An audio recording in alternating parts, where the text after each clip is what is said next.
When I first saw Robert's rendering, you always jump into it thinking it's impossible. For instance, I don't know if we can really do any kind of armor plating. You really have to open up your mind and think outside the box. The car's supposed to look like it has a lot of armor plating. A lot of it was choosing the color, choosing the texture. So we tried a few different samples. What we finally ended up deciding on was this right here. It looks more like an armor, and we could match it by going with the one-piece rivet. My favorite part about the whole building process is seeing something on paper and really trying to get it in reality. So for me, anytime you get a rendering, 2-3 days into it, you start thinking like, oh, you know, I think I really can do that. And I think that's just the best part of building anything. My favorite gadgets on the car, I would probably say is the cow catch, because I think it'd be pretty cool to run over a zombie. What we ended up doing is we had it at a V. It makes it a lot harder for anything to really get stuck on the front end of this car. We have these spikes. These are big enough to really just cut right through a zombie. They'll just plow right off to the side. We have our hitch right here. So if you get stuck, you can just wrap it around a tree and pull yourself out.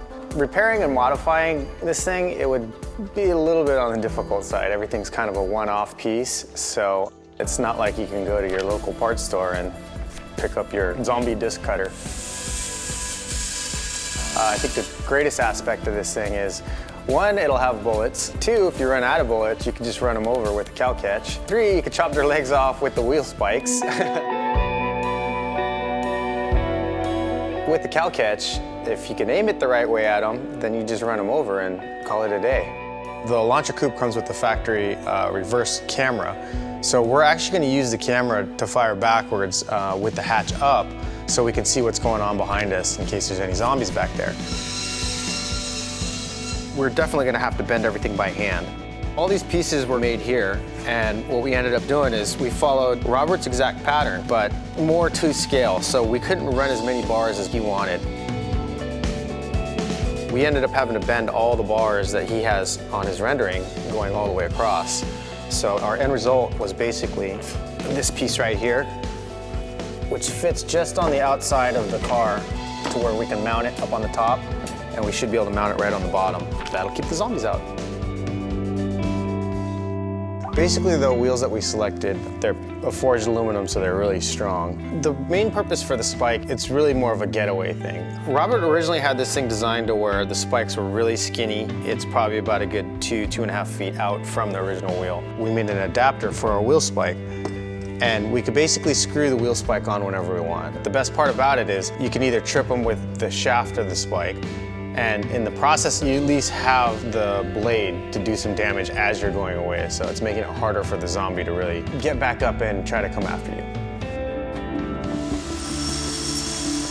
One of the other features on the car that Robert added was a light bar. Most of the time you always stick with pairs, so you'll have 2 lights, 4 lights, 6 lights, but he did something different and he added 3 lights. Now our pop-up patch is a lot bigger, so we were forced to actually move the light bar farther forward and shorten the bars going to the front, just so that we can have a big enough area for the pop-up patch.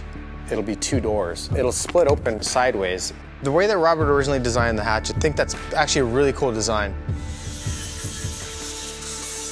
What we have planned for the interior of the car is the co-pilot is going to have in the glove box all the switches to control any kind of gizmo on here.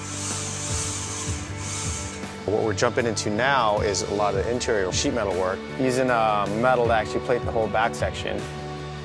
So what we ended up doing was we removed the back seats so that way we can have an area for weapon storage, food storage, water, everything you need to survive. So for Robert not being a physics guy, he actually did a really good job on the drawing.